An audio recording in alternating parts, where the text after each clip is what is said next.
afternoon, brothers and sisters in Christ. And our friend, good afternoon, brother. And I'll be speaking Tagalog and English. And Sister Lerna is there beside you. She can explain to you in English and I speak in Tagalog. Our text is taken in Luke chapter 22, verses 63 till 71. Luke chapter 22, verses 63 to 71. And I invite you all to stand for the reverence of the Lord.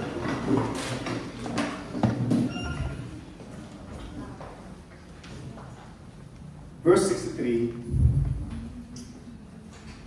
Now the men who were holding Jesus in custody were mocking him as they beat him.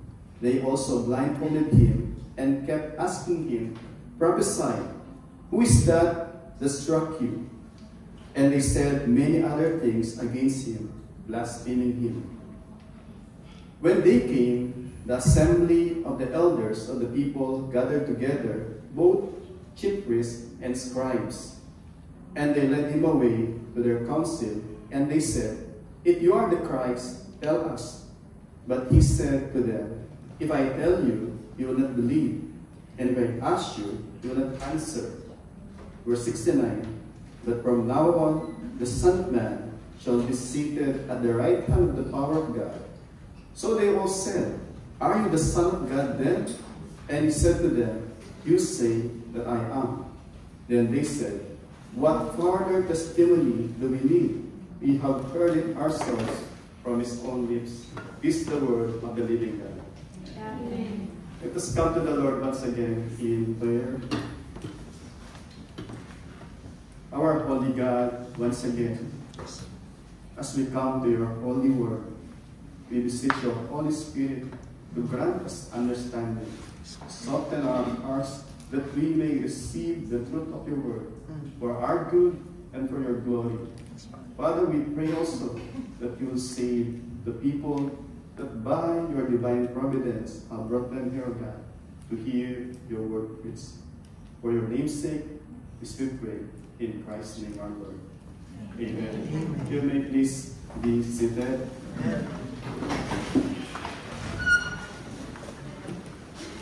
So our text starts in verse 63. But going back to Luke chapter 22, verse 2, Luke chapter 22, verse 2, it says there, Luke chapter 22, verse 2, "And the chief priests and the scribes were seeking to put him to death, for they feared the people." So from chapter 22, verse 2 itself, it says that the people, or the chief priests and the scribes,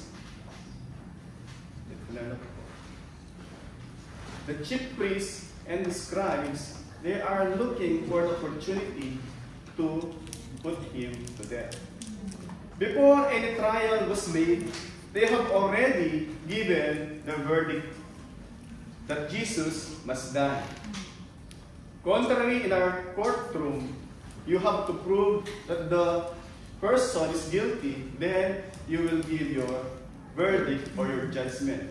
But it's contrary to what happened to our Lord Jesus Christ. The people, the religious leaders, already given their verdict before even trying the Lord Jesus Christ.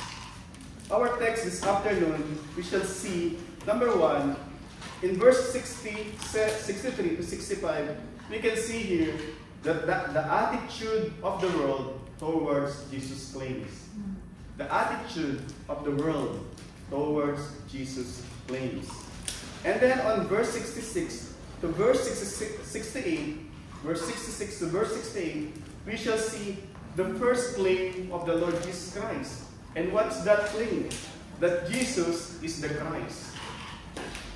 And claim number 2, we shall see in verse 69, that Jesus is the Son of Man. And then, verse 70, we shall see his claim that Jesus is the Son of God. So So in this interrogation of the Lord Jesus Christ, this trial, Jesus Christ made sure that before He will be crucified, that we shall hear the truth of who He is. He is the Christ, He is the Son of Man, and He is the Son of God, and what those titles meant for Him and for us today. And we shall see also on verse 71, the world understood those claims and the meanings of those claims, and yet they rejected Jesus Christ and sentenced Him to death. Tawagin po natin yung view ng mundo patungkol sa ating Panginoong Jesus. Makita natin, when He was arrested in the Garden of Gethsemane, it was night time. And first, they led Him to Annas. Annas was the former high priest. But supposed to be that the high priest is for life. But because you will see the corruption of the lineage of Annas, the former high priest, and then all his children were also high priests, and after his children, it was passed on to his son-in-law, Caiaphas, who was the high priest that year. So it's supposed to be life for life, title or office, and yet he made sure that the power will be contained in his household. So we shall see, first when he was arrested in the Garden of Gethsemane, the soldiers brought him to Annas, the former high priest. There was no charge against him. But since they already given their verdict, their judgment, they have to fabricate a charge against the Lord Jesus Christ. And so, we shall see in John chapter 18, verse 13, he was sent to Annas, and then in John chapter 18, verse 24, after Annas, they sent him to Caiaphas, the son-in-law of Annas. So we shall see from the mafia leader, they sent him to the ruling high priest, Caiaphas. And then after that, while he was being tried to Annas and Caiaphas, we can read in Matthew chapter 26, verse 59, the chief priests and the whole council were seeking false testimony against Jesus that they might put him to death. While he's being tried with Annas and Caiaphas, the whole council, they are seeking false testimony against him that they might put him to death. See the process, it's backwards.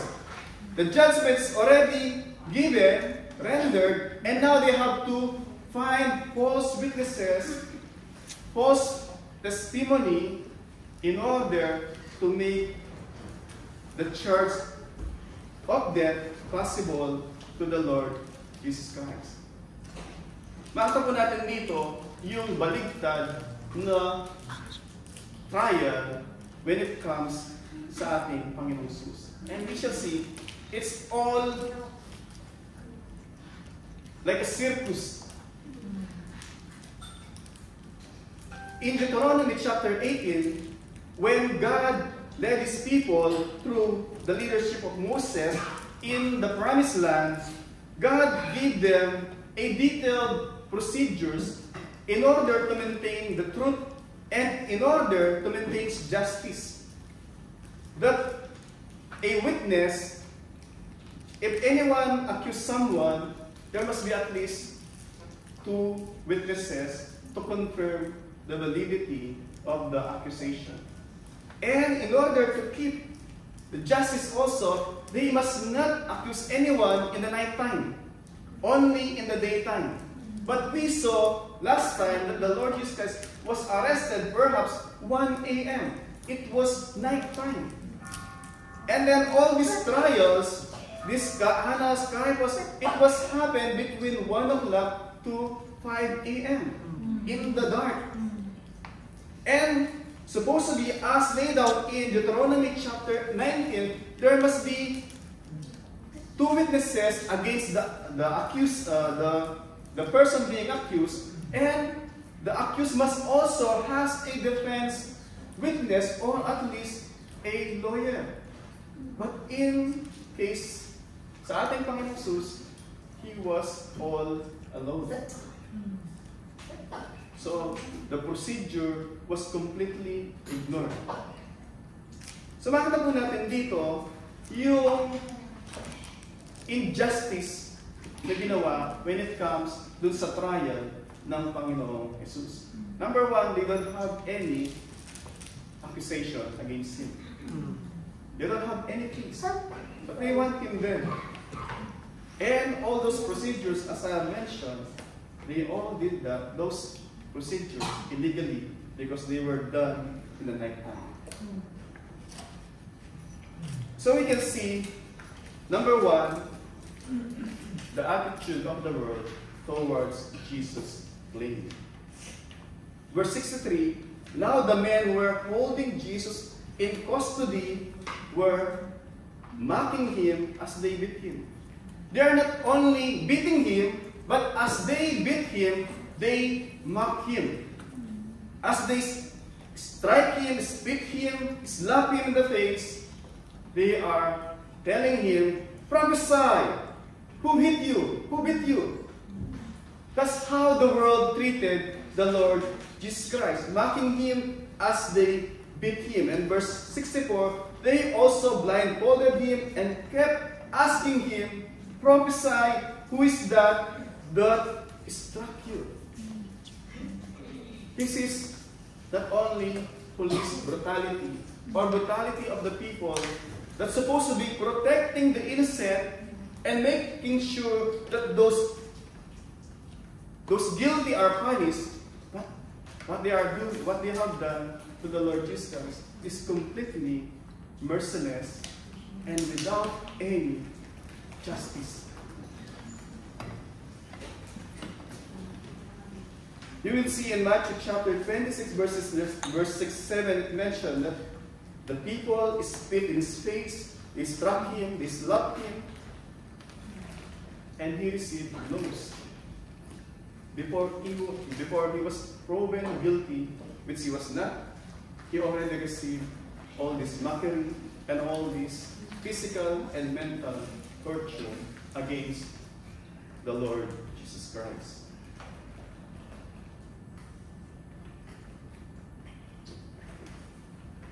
In order for the Lord to accomplish His mission to save us from our sins, He need only to die for our sins and to live a holy life in order to impute to us a righteous life. Because in order for us to be forgiven of our sins, He must die. But then, in order for us to be made holy, He need to live a holy life, and that holy life that He accomplished, He will reckon on our behalf. He does not need to experience all this mockery that He experienced. Hindi po niya kailangan pagdaanan na durain siya sa kanyang mukha, suntukin siya, at lagyan siya ng takip sa ulo, at pagsampalin siya ng mga tao, sabihin ng mga tao, tell us, who struck you? Hindi po niya kailangan pagdaanan lahat ng mga yon. But in order for Him to be called the sympathetic high priest who can sympathize with us whenever we are mistreated, ill-treated, Christ experienced all this so that when we cry to Him, na yung mga pinagdadaanan natin, we are not deserving of what we are experiencing. Christ can sympathize, He can empathize because He Himself experienced maltreatment, mockery, even though He did not do any sin. That's why the writer of Hebrews, especially Hebrews chapter 1, verse 3, it says, He's our sympathetic high priest. He can sympathize with us. But then makita po natin sa lunga, ito yung trato ng mundo sa ating Panginoon Jesus. Ito yung trato ng mundo sa ating Panginoon Jesus. People yung kung makita natin dito, what an irony, it mentioned there by Luke, by the inspiration of the Holy Spirit, verse 65, and they said many things against him, blaspheming him. The charge against him is he's a blasphemer. Though he is a man, he is a person claiming to be the Christ, the Son of Man, the Son of God. For the religious leader, that is a blasphemy. But Luke precisely wrote for us that the people, they are blaspheming Christ. It is not the religious leader, or it is not Christ blaspheming God, but the people, the world, blaspheme the Lord Jesus Christ. And blasphemy po, ang blasphemy is only used against whenever a person speaks against God. So when Luke wrote that they are blaspheming Jesus Christ, they are blaspheming none other than God. Makita po natin dito, ang ating Panginoon Jesus, hindi siya yung blasphemer.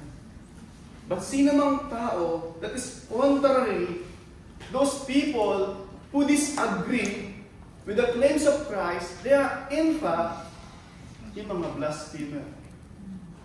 Dahil hindi si Kristo ang nag-blaspheme sa Diyos, bagkus yung mga tao na nire-reject yung claim ng ating Panginoon Jesus, sila actually yung mga blasphemer.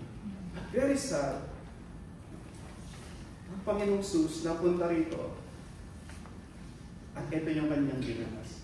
Na-imagine nyo, have you ever imagined raising your own child, especially if you are a mother, carrying him or her in your womb for 9 months, and then he grew up, and then he will tell you, or he will slap you, or she will slap you in your face, and tell many things against you. And perhaps you will say, that's unforgivable. Right? Imagine your own children spitting in your face, slapping you, mocking you, prophesying. Who did that? Who did this? Christ hung foremost in his hand. Son of God. John chapter 1 verse 1. In the beginning was the Word. Nothing that was made that was except from the Lord Jesus Christ, na siya ang gumawa ng lahat ng mga bagay, visible and invisible. And yet, ito po yung dinanas niya sa kamay ng mga tao na kanyang nilikha. And perhaps, sabihin niya na, that's not the way I treat the Lord Jesus Christ. Perhaps. But perhaps also, that is exactly what we are doing sa ating mga actions. Hindi natin sinasabi perhaps, pero yung mga action natin ay nagpapakita that we are actually blaspheming the Lord Jesus Christ. And then makita po natin dito, yung claim number 1 ng ating Panginoong Jesus. Ano po yung claim number 1 ng ating Panginoong Jesus? Makita natin sa verse 66, up to verse 68, verse 66 it says, when they came, it means all what they have done before this, up to verse 65, were all illegal. Because they can only convene legally when they comes. So when they came, the assembly of the elders of the people gathered together, both chief priests and scribes. So ito na po, in order to make yung ginawa nila illegally na maging mukhang legal, kinakailangan nilang mag-convene ng meeting ng yung Sanhedrin in order just to formalize yung kanilang verdict na ginawa na during the night time. And then pagdating po, sabi niya, and they led him away to their council, and they said, first makita natin dito, they led him away.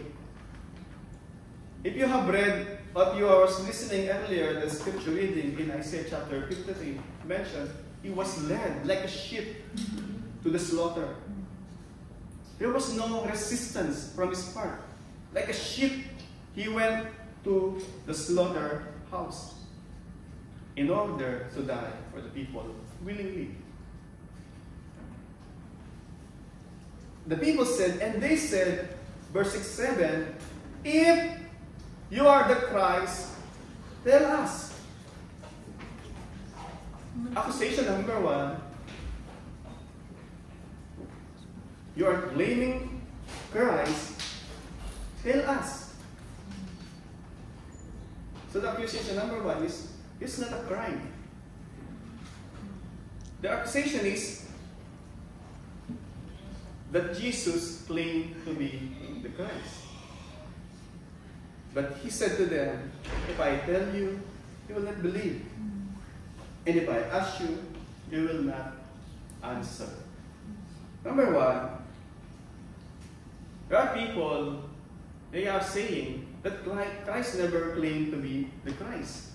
And what's the big deal with the title Christ? Para po sa mga Hudyo, yung title na Christ, it means the Messiah, the Anointed One, the promised Savior of the Lord that God would send na magmumula dun sa lineage ni David, Davidic king. Yun po yung promise, yun ang understanding nila, that the Christ is the Savior King na darating in order to rule righteously dun sa kanyang pamamahala. At siya yung Savior ng mundo. So yun po yung kanilang understanding. At yung tanong nila, if you are the Christ, tell us. But he said to them, sabi nga, kung sabihin ko sa inyo, you will not believe. Sabi sa Luke chapter 1, verse 32, with the same book, with the same gospel, nung si Gabriel ay nagpakita kay Mary, sabi niya, he will sit on the throne of his father, David. Yun po yung prophecy na binigay ni Angel Gabriel kay Mary. And then sabi sa Luke chapter 2, verse 11, he will be called Christ the Lord. Christ the Lord. Point dito is, yung pong title ng Messiah o yung Christ, ibig sabihin, sabi nga kanina, tagapagligtas. Messiah. Taan natin, he will save his people not from bondage, not from poverty, not from tyranny of Rome, but he will save his people from their sins. Gusto mo marinig yun? He will save his people not from poverty, not from loneliness, not from maltreatment, but primarily, he will save his people from their sins. Christ means the Savior of the world. So yung mga tao, lagi yung sinasabi ng Panginoong Jesus, even doon sa prophecy o yung message ni John the Baptist, repent. Ano sabi ng John the Baptist? Make yung mga bago-bagong daan iayos dahil darating na ang Messiah. At he was prophesied long ago, even in Genesis chapter 3. So naunawaan po nila na if Christ or if Jesus claimed to be Christ, kung sabihin niya na siya ang Kristo, ibig sabihin inaamin niya na siya ay galing sa lahi ni David at siya yung ipinangako ng Diyos na magiging tagapagligtas ng mga tao mula sa kanilang pagkakaalipin, hindi sa Roma, bagkus slavery from the bondage of sin.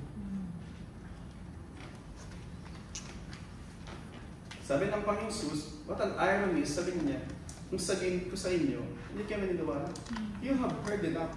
Sabi ng Panginoon, 3 years na nangangaral siya, paulit-ulit sinasabi niya sa mga tao, unless you repent, you too, like them, will perish, sabi niya.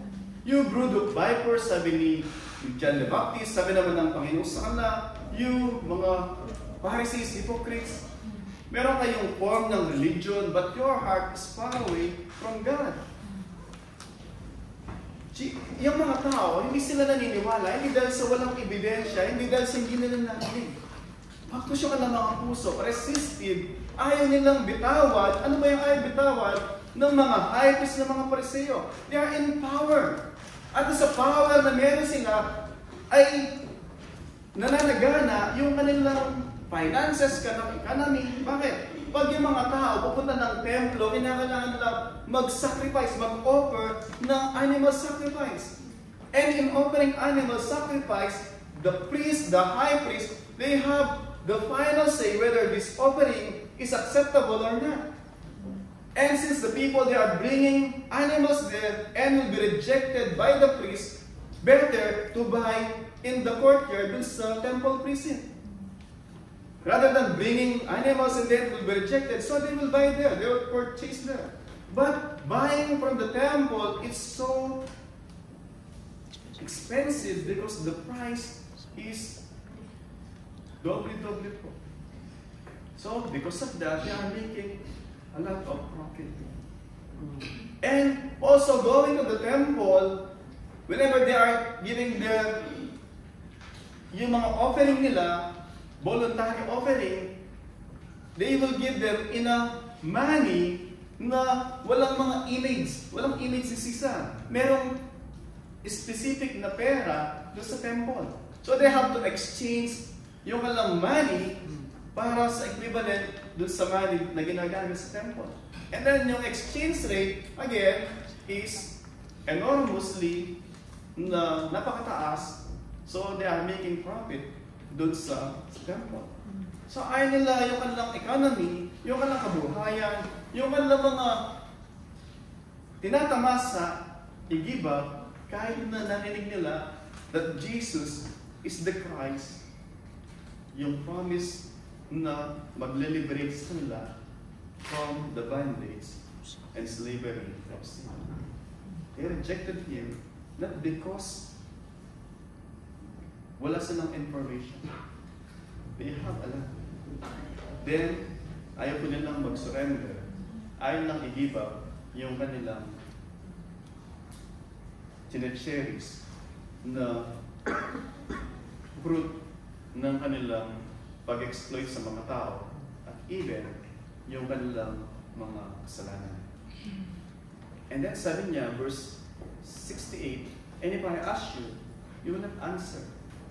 And sometimes you wonder, what could have been the question of the Lord Jesus Christ that they will not answer? It could be perhaps the same question He asked Peter. Who do the people say that I am? Perhaps He could have asked the people, what about you? Do you believe that I am the Christ? And the people, because the Lord Jesus Christ said, you will not answer. Because answering, whether if they say, yes, we believe, then why do you call me Master and you don't obey me? Why do you call me Lord, Lord, and not follow me? And if they will say no directly, then they will receive their condemnation. So the Lord Jesus Christ, He knew the heart of man. We cannot lie to God. These people has the form of religion. These people, the high priest, the scribes, they memorize the scripture. Day in, day night, they are reading their Bible, and they are always in the temple. They are the priests. They are the scribes. But their hearts is far away from God. So brothers and sisters, we could be also deceived. We could be deceived that we have Bible in our hands, attending all these religious activities, but our hearts are hard.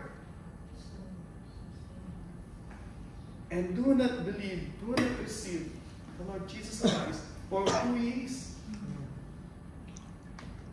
And so these people, in spite of the claim of Christ in front of them, they rejected Him, and they will not answer Him if He will ask them whether they believe it is the Christ.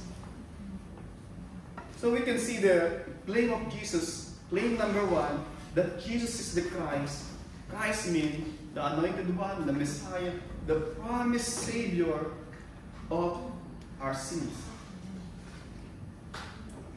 And also, that he is from the line of David, meaning he has the lineage of David, the right to rule. Kaya nga po, later on, because this trial, the initial trial, is the Jewish trial. Later on, next week, they will hand over him to Pilate. Why? That is the Roman trial. Because for the Jews, blasphemy is a capital punishment, capital offense, worthy of death. But for the Romans, it's nothing. Because for them, they have a lot of gods. Caesar is God, Jesus is Lord, no problem. But the problem is when they said, Jesus is the only way, the only way, the truth, and the life. There's no other way, there's no other Lord other than Jesus Christ. For them, that is blasphemy against Rome. Why? It means Jesus is the only way, meaning exclusive. Because Rome, they can accept. If you claim to be God, no problem for them. Because they worship a lot of gods. That's why later on, they will bring him to Pilate for claiming to be the Christ, because Christ means King, the Savior of the world. Meaning if he's claiming to be king, then he is against Caesar. He will overthrow Caesar. However, next week, we will hear that portion of the Luke. And then makita po natin, aside from claiming to be the Christ, he also claimed to be the Son of Man. Claiming to be the Son of Man in verse 69. But from now on, the Son of Man shall be seated at the right hand of the power of God. He claimed to be the Christ, and now he's telling them very plainly, from now on, you will see the Son of Man seated at the right hand of the power of God. This is the favorite title ng Panginoon Jesus when he's referring of himself. The other time na ito po ay ginamit ni Stephen nung siya ay binabato, and as he closes his eyes, sabi niya, I look at the heaven and I see the Son of Man seated at the right hand of the power of God. Nakatayo means defending him. But he uses the word Son of Man. Son of Man, generally, pag sinabi yung Son of Man, it means offspring of humanity. The man. Yun po yung general sense. But when the Lord Jesus Christ uses it in a specific sense, he's usually referring to Daniel chapter 7, verse 13 hanggang 14. When he's referring one like the Son of Man, he came from the Ancient of Days. It means Ancient of Days, it means he came from eternity. He has no beginning. And his power is everlasting. He will be called Mighty God, Everlasting Father. So when Jesus Christ used the word Son of Man, the people understood it from Daniel chapter 7, that's claiming to be divine. But then not only claiming yung kanyang divine power, but then yung kanyang divine authority as the divine judge. Makita po natin, sabi niya, from now on, you see, from now on, the Son of Man shall be seated at the right hand of the power of God. Pag sabi mong right hand, it means power. But then, in order na mas maliwanag, sabi ng Panginoon mismo, nilagay niya, the right hand of the power of God. What an irony na habang ang ating Panginoon Jesus is being tried, Tinatry siya ng mga tao, at the same time, he's saying, I am the right one to judge you. While he's being tried, while he's being judged, sabi niya sa Luke chapter 21 verse 27, Luke chapter 21 verse 27, you will see the Son of Man coming in the cloud with power and great glory. Kiniklaim ng Panginoon that one day, whatever we have done against Him, whatever we have done to Jesus, one day He will come again, coming in a cloud with power and glory, and He will recompense to us according to what we have done. Meaning, He's the judge. Sabi nga kanina, what an irony yung mga tao, kinokondemn nila, dinadjudge nila ang ating Panginoong Jesus, while at the same time, sinasabi ng Panginoong Jesus, you got it wrong. Actually, I should be judging you. Isa maraming mga tao, sinasabi nila, why I don't believe in Christianity? Why I don't believe in the God of the Bible? Why the God of the Bible has a lot of demands? I want a God that is conformed do sa aking prerogatives. Now, yung mga tao, gusto nila na ang Diyos ang susunod sa kanila. As if we define kung ano yung dapat maging kilos ng Diyos. Then, pagka gano'n, mga kapatid, that is not God.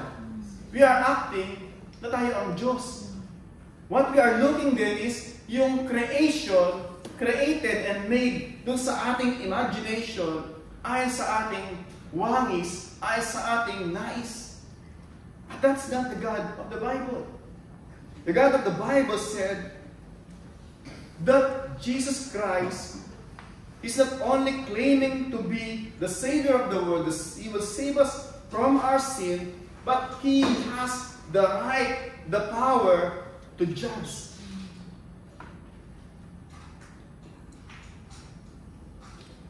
Time will come po, sabi nga kanina, whatever we have done to Jesus,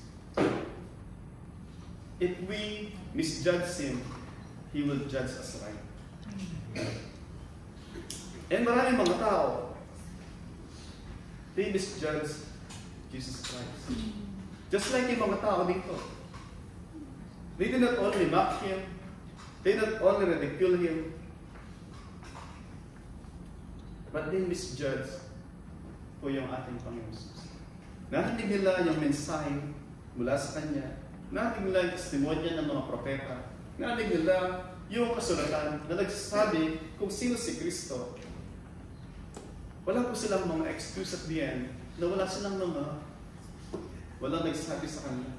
They have all yung mga dapat nilang marinig, dapat nilang makita, and yet, hard-headed sila, cold yung kanilang mga puso, stubborn yung kanilang paniniwala, self-made o made up na yung kanilang mga isip.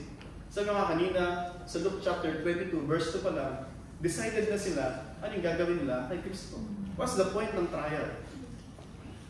And sad to say po, maraming mga tao pupunta sa church, but then sarado yung mga isip. What's the point?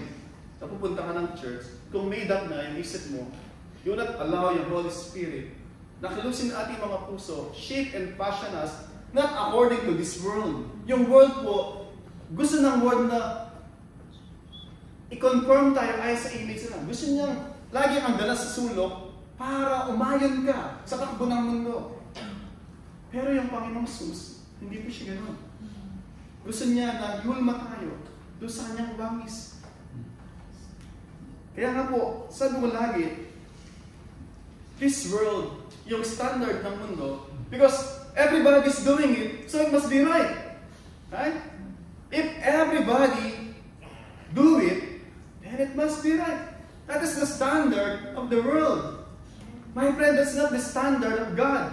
Even though everybody do it, kung ito po ay against salita ng Panginoon, still mali pa rin po ito. Very sad. Sabi ko lagi, I guarantee you 100%. You came all the way from Philippines sa anong tayo bansa nagmula because we love our family. You came here for the purpose You want to give your family a better life. You want to send your children to school so that one day they could be graduated and then have a better life. But then sad is, even though that is the motive, that's the purpose, that is the first principle why we came here, sacrificing for them, other people, half of their journey, iba po yung ginagawa. That's very sad. Knowing na hindi yun yung dahilan bakit sila pumunta rito. That's nga, it's heartbreaking whenever po, may makikita tayo that people, especially, nakalain natin at iba yung ginagawa. It's very sad. Sabi mo, it's very heartbreaking. Bakit? Dahil alam ko po, marami sa atin, iniwan niyo yung pamilya niyo sa Pilipinas. Dahil gusto niyo silang mabigyan ng magandang kinabukasan. If yung dahilan lang, nag-abroad kayo para magsaya, ay guarantee hindi yun ang dahilan. Pwede tayo mas masaya sa Pilipinas kasama yung ating pamilya. Pero the reason, bakit kayo umalis? Nagkukuskus ng inodoro, nagluluto ng maagang-maaga, naglilibot ng aso ating gabi o ng haling tapat. For what? Dahil mahal yung pamilya nyo. Right? Pero bakit yung iba, kahit ganun yung dahilan dati, bakit nawawala sila? Bakit nawawala sila dun sa kanilang purpose ng dahilan? Bakit yun ang dahilan? Bakit sila nagpunta rito? Bakit po? Minsan, yung nga po sinasabi ko is, umaayon tayo sa libutan. May narinig ako dati, very sad, pupunta sa church, especially nung nandun pa tayo sa kabila. Sabi niya is, hindi sa akin sinabi sa kasama niya na in-encourage niya kanyang kasama. Hindi ka engage sa Dubai, pagkaisa lang yung boyfriend mo. Narinig ko yun. Sabi ko, really? You are not in Dubai? If you only have one boyfriend? It's very sad. At meron siyang dalawang anak, wala siyang asawa. So hindi ka magtataka, bakit siyang nakadalawang anak at wala siyang asawa? Kung gano'n yung principle mo na hindi ka kung isa lang ang boyfriend mo, that's very sad. Really, very sad na marinig yung gano'n. Pero sabi ko nga, kagaya nating lahat, I guarantee you, hindi siya pumunta rito dahil isip niya, sa Dubai, magbo-boyfriend ako ng dalawa, ay isa. No.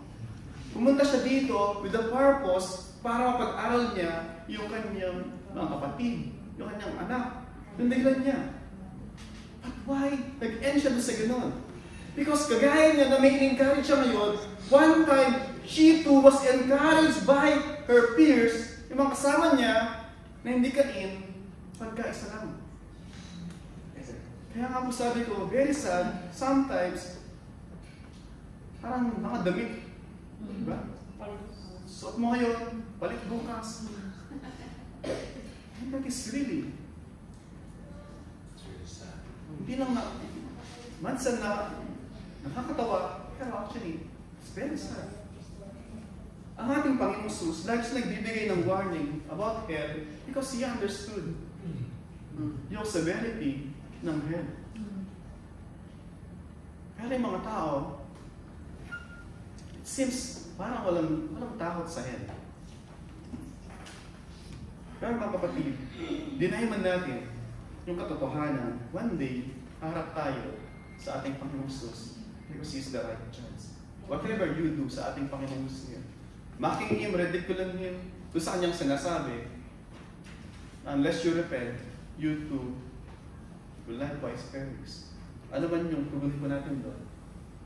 One day, we cannot escape yung reality na harap tayo sa banal na Diyos. In verse 70, the Lord Jesus Christ, after niya sinabi that one day, He will have the right to judge because He's the Son of Man. Son of Man, sabi ko kanina, hindi lamang yung generic niya is being offspring of humanity, but more than that, yung claim to be the divine judge, the one who has power and authority to judge. And then, nakuha po yun ng Sanhedrin, ng mga religious leader, ng mga skriba. ng mga Pariseo. And so, sabi nila, so they all said, "Are you the Son of God then?" Nakuha nila. The reason bakit pinako sa krus si Kristo, hindi dahil sa gusto niyang mag-revolt against Rome. Bagkus kine-claim niya that He, though is being human, is the Christ, the Son of Man, but above all sa claim na yon, is claiming to be the Son of God. May mga religious group po, sinasabi na, Jesus never claimed to be God. Eh mga kapatid, kung yung demonyo, naniniwala siya na si Kristo ay kiniklaim na Diyos, demonyo yon, and then yung mga Pariseo na to, that they don't believe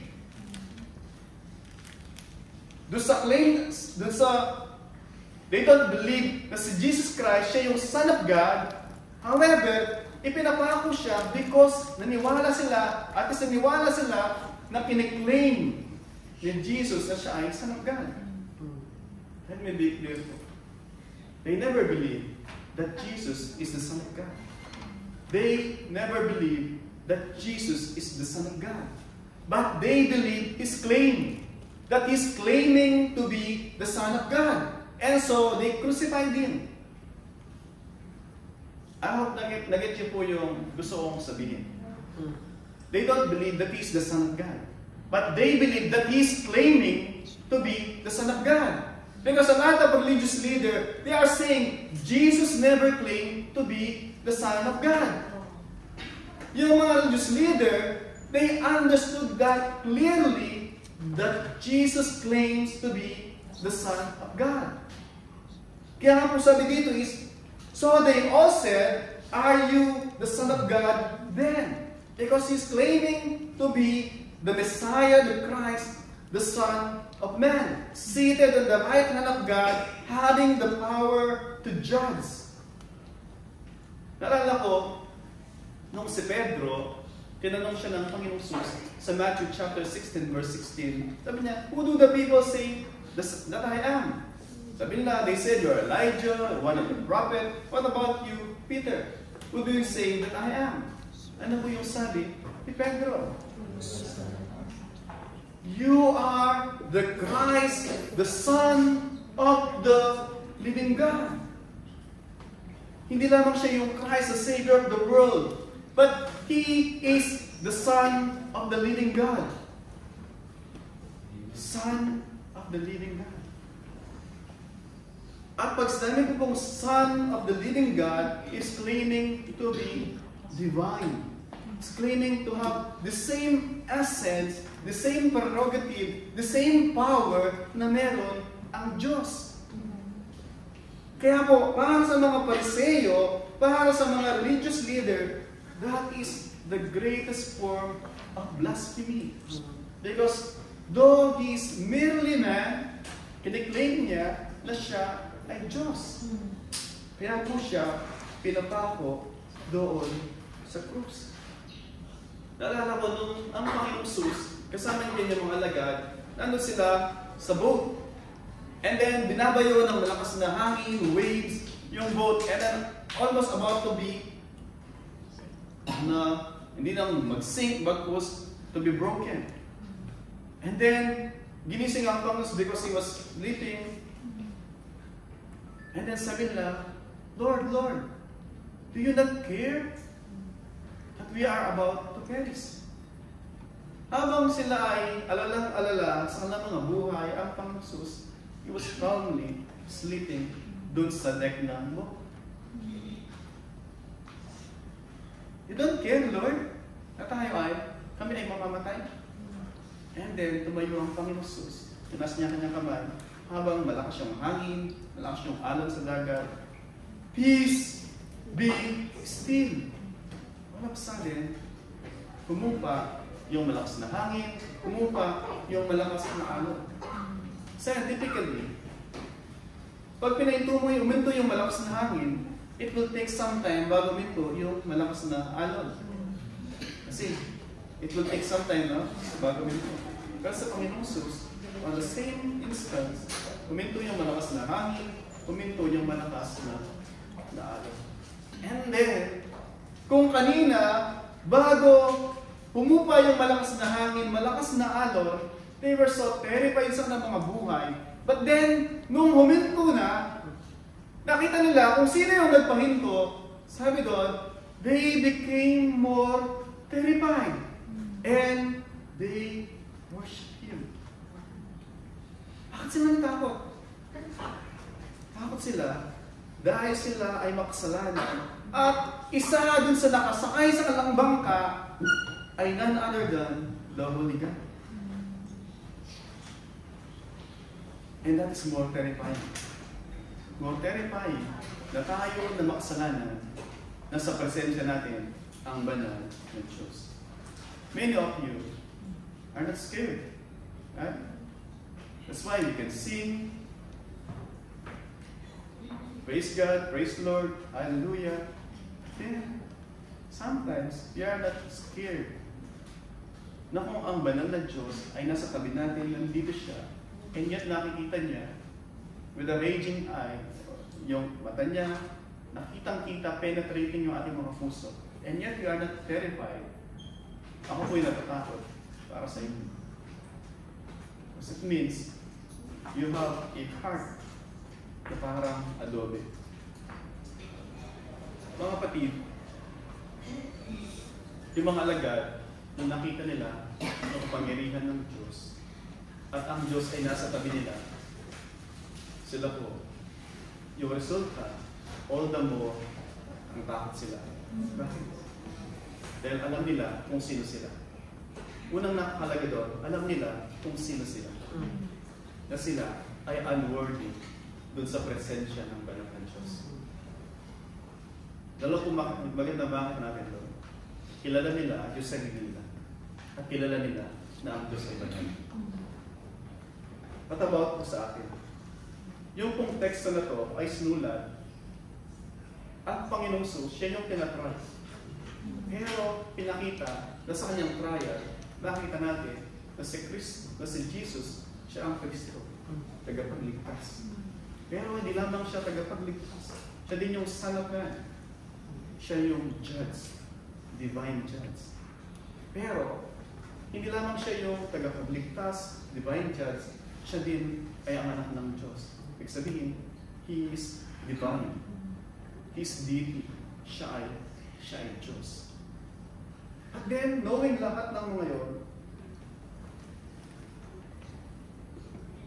in fact, doon sa kanyang water baptism ng Panginoong Jesus, sabi doon, habang si John the Baptist, binabautismuhan siya, bumuka yung langit. Sabi doon, then yung Holy Spirit in the form of dove ay sa mga Panginoong Jesus. And then may titig na nagsalita mula sa langit. Luke chapter 1 verse 32. This is my beloved Son, in whom I am well pleased. Listen to Him. This is my beloved Son. Sana sabi ng Diyos, ang aking anak, He is the Son of God. Listen to Him, sabi niya. Listen to Him. Do we listen to Him? And then sabi din po sa Luke chapter 3 verse 32, nung even, mag-jump lang tayo in between doon sa Luke chapter 9 verse 35, doon sa Mount Transfiguration, nandun si Pedro, si John, si James. Ang ating Panginoon Jesus, nag-transform siya. Siya ay nagliliwanag na higit pa sa nignig ng araw. And then, mula sa langit may nagsalita. Sabi niya, you are my beloved Son. Narinig po yun ng tatlong alagad ng Panginoon Jesus. Pwede po, mga kapatid, lahat ng to, niribid sa atin, for us, ano yung gagawin natin dun sa informasyon na to? Knowing that Christ is the Savior, tatakbo ba tayo palayo? O tatakbo tayo palapit sa Kanya at luluhod, hingi ng kapatawaran sa ating mga kasalanan? And for safety, pag humingi ka ng kapatawaran, hindi mo sinasabi na, Lord, patawarin mo ako ngayon, gagawin ko ulit bukas. Lord, patawarin mo ako, hindi ko na po uulitin. Sa iyong tulong at gabay, Lord, tulungan mo ako, hindi ko na ulitin. Pangalawa po, na siya yung judge. Siya yung ating hukom. Praise God, siya yung judge, pero siya din ang papatawag. And kaya sabi ni Stephen, siya yung ating defense lawyer. Si Satan, lagi may papaalala sa atin ng mga dark past natin. Si Satan, lagi puro kaya niya yung mga binaon na natin ng mga alaala. Yung mga mapait, yung mga larawang kupas, tinatago natin. Si Satan, lagi may gagamitin siya para manumbalik yung mga sariwang alaala na nakaligtas. Pero, ano bang itapon ni Satan sa paanan ng Diyos para aksakan tayo? Si Kristo yung ating hukom. Kung siya'y nagligtas sa atin, hindi niya tayo kakatulan. At then, lahat ng to, alam po ng mga Pariseo, alam ng mga religious leader, alam ng chief priest, alam ng mga pari. But then, ano mo yung kanilang ginawa? Nakita natin, yung very sad, yung conclusion po nila sa ating Panginoon Jesus. After hearing lahat ng mga to, that Jesus is the Christ, the Son of Man, and the Son of God, ano po yung kanilang conclusion? Sabi po, dun sa verse 71, and they said, what further testimony do we need? Tanong po natin, nililitis sila ang Panginoong Jesus. They need to find the truth, right? And nung napatunayan na nila, they said, what further testimony do we need? Let me ask you po mga kapatid, naniniwala ba kayo na si Jesus Christ, siya yung tagapagligtas ng ating kasalanan? Naniniwala po ba kayo na siya yung right judge? Naniniwala po ba kayo na siya yung anak ng Diyos? Yung mga Pariseo po, mga skriba, lahat ng to narinig po nila. Sabi nila, no more information required. No more added testimony required. O kailangan. And so sabi nila, then, naniniwala kami, sabi nila. At lahat sila nagsisi nung araw na yun, tumagi sa harapan ng Panginoong Jesus, at silang lahat ay nakapagligtas. But that is not what happened. Sabi sa dulo ng verse 71, we have heard it ourselves from His own lips. And so, after na marinig lahat ng yun, they rejected Him. Yung point number 7, conclusion nila, the world understood Jesus clearly. Narinig po nila na lahat ng yun maliwanag, and yet, reject nila. After po nun, later on sa ating pag-aaral, sabi doon, after niyang sinabi lahat ng yun, sinapak siya sa mukha, and then, dinuraan siya, at ginawa lahat ng mga panghamak, pangalipustan.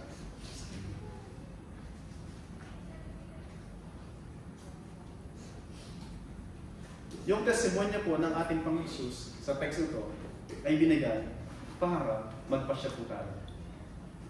Yung mga talata natin nabasa sa Bible ay hindi po natin ito yung mga to para mga informasyon lang. Para anytime na gusto natin maglibang magbasa ay mababasa natin na para mga nobela o mga pelikula yung mga nakasulat dito. Tapos, there are instruction para sa atin, mga paalala sa atin, mga babala para sa atin.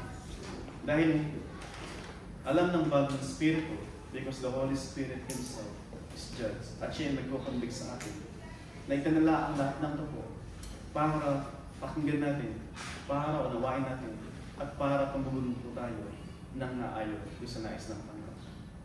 Ang Panginoon, ayaw niya na isamad sa atin ay mapahamak. Mababasahin natin ulit. Let me close sa Isaiah chapter 53, yung binasa kanina. Sabi sa binasa natin kanina, Isaiah chapter 53,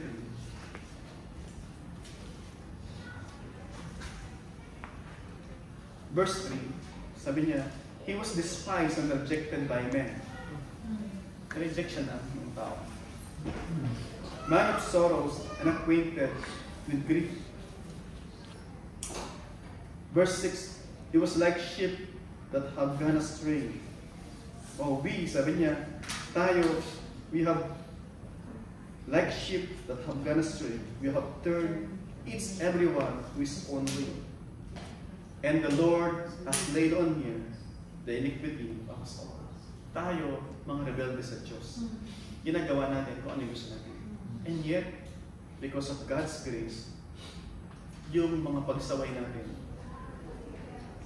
nilagay, pinagbayaran ng ating Panginoon. Para tayo magkaroon ng buhay. And then, sabi niya, by oppression and judgment, he was taken away. And for his generation, who considered that was cut off from the land of the living. And then sabi doon, stricken for the transgression of my people. Verse 10, yet it was the will of the Lord to crush him. Ano po yung sinasabi doon? It was the will of God to crush him. Alam po natin, doon sa trial, even sa later on kamatay ng Panginoon, hindi po nagwagi si Satan. Hindi nagwagi yung mga Parseo, mga Scriba, religious leader. Hindi sa Bible. But lahat yun ayon sa plano ng Diyos. But willingly, voluntarily, yung lahat ng mga nandun, ng mga karakter, ginagawa nila yung kanilang mga choices dun sa kanilang role, dun sa pangyayari nila. Sabihin, accountable sila at the end sa kanilang decision, dun sa kanilang verdict sa ating Panginoong Jesus. And then, sa dulo ng verse 12, sabi po doon, yet he bore the sins of many and make intercession for the transgressor. Mga kapatid, ang Panginoong Jesus, lahat ng panghamak, pangalipusta sa Kanya, pinagdaanan niya. Knowing at the end, He will bring many sons to glory sa Kanyang ma-accomplish na redemption, atoning death para sa atin ng mga kasalanan. So yung leading ko po sa atin is, receive the Lord Jesus Christ as your Lord and your Savior. Kung hindi pa po. And knowing na siya yung ating judge, siya yung hahatol sa atin, that could be a comfort kung tayo ay tinanggap na natin siya bilang ating Panginoon at tagapagligtas. Because Romans 8:1, there is therefore now no condemnation to those who are in Christ Jesus. That's a comfort po sa akin. Pero kung tayo, hindi pa natin sinusurrender yung ating mga puso na matigas, we have all the reason to be terrified po dun sa paghatol ng Panginoon. At siya po yung Diyos, kung siya ay Diyos, is in control. Pag nilagak natin ating buhay sa Kanya, siya po ay ang Diyos na control niya yung ating kinabukasan. Nasa kamay po niya tayo. Yung mundo, marami siya mga pagsubok, ibabato sa atin. But rest assured, makuha nila yung buhay natin, yung kaluluwa natin ay uuwi sa ating Panginoon Diyos. Let us all stand po and let us come to the Lord.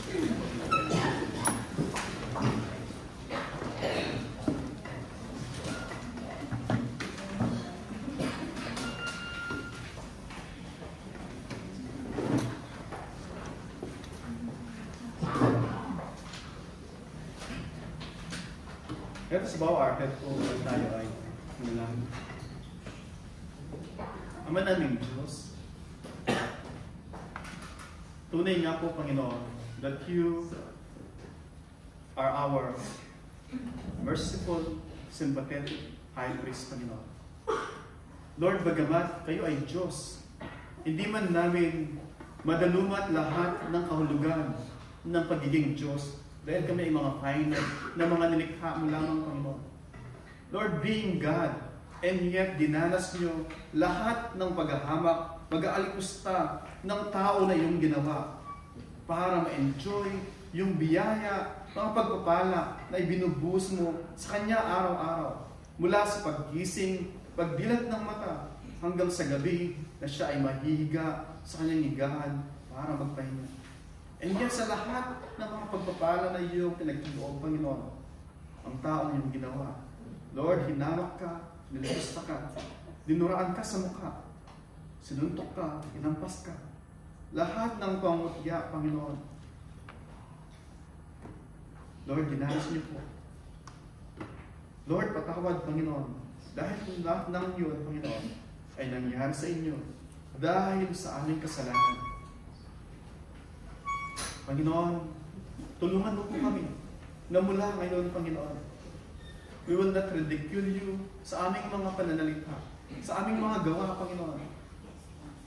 Maraming mga beses man that we claim to know you, and yet our actions do contrary or act contrary dun sa profession na yun, Panginoon. Lord, help us na yung aming pananalita, yung aming paniniwala ay maayon sa aming mga gawa. Gumawa kami kung anong ginagawa ng isang Kristiyano. Isang Kristiyano na naglagak ng paniniwala sa inyo. Isang Kristiyano nagsabi na tumalikod sa buhay ng pagkakasala. Lord, kung dati nandun yung aming kagalakan na kami ay namumuhay sa libutan.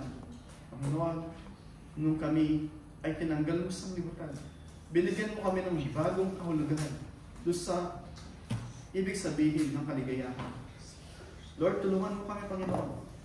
Mahirap man, bagkus sa tulong ng Banal Espiritu na mabuhay kami kung ano yung ikakalugod mo, Panginoon. Lord, tulungan mo kami, Panginoon, na ang Panginoon Jesus ay siya maging tagapagtanggol namin at hindi siya yung hahatod sa amin, Panginoon. Lord, knowing lahat ng ito, Panginoon, help us. Lalo pa yung aming pagtitiwala sa aming Panginoong Jesus bilang aming tagapagligtas, bilang aming tagapagtanggol, at bilang aming Diyos, ay lalo nawa po, Panginoon, na yung aming pananampalataya ay lalo siya na lumalim, at ang aming pagpupuri, pagsamba sa inyo, ay lalo na tumaas, Panginoon. At ito, Panginoon, ay yung kalugdan as you are being glorified doon sa mga buhay na nagpapatutunay, Panginoon, na kami nga ay mga tao na kinubos at iniligtas mo, Panginoon. You have saved us from the power of darkness, and you have saved us from the dominion of sin. Ang mga buhay natin, Panginoon, magpakita ng katotohanan po na yun, Panginoon, sa bawat pananalita, pag-isip, at sa lahat po ng desisyon at gagawin namin, Panginoon. Lord, amin din talangin, Panginoon, na luwalhatiin nyo, dakilain nyo, ang iyong dakilang pangalan. As we plead sa inyong habag, Panginoon, naklusin mo yung puso ng bawat isa na narito, Panginoon, na huwag kaming lilisan sa lugar na ito na hindi namin naramdaman ang pangusap mo sa amin, Panginoon. Lord, help us. Gaya ng lagi na panalangin namin. Be our God, be our Savior, and not our Judge, Panginoon. Ultimate us. Father, thank you so much. Nawa, sa tulong ng Banal Espiritu, kami ay tumugon na may kababaang loob, nandun, pag-surrender kung sa nais mo. And Lord, amin din pong panalangin, Panginoon, na lagi na as we remember yung ginawa ng Panginoon sa amin, may result lagi ng gratitude, Panginoon. Gratitude sa lahat ng kanyang dinanas in order na magkaroon kami ng buhay na kasiyasiya, buhay na kaaya-aya sa piling at sa presensya mo. Lord, maraming salamat po sa lahat ng po. Aming panalangin, Panginoon, na kayo na nagligtas sa amin ay patuloy na ingatan ang aming mga kaluluwa, Panginoon, until na kayo ay bumalik. And now to Him who is able to keep you from stumbling and to present you blameless before the presence of His glory with great joy, to the only God, our Savior, the Son of Man, the Son of God, through Jesus Christ our Lord, be glory, majesty, dominion, and authority before all time, now and forevermore. Amen. Amen.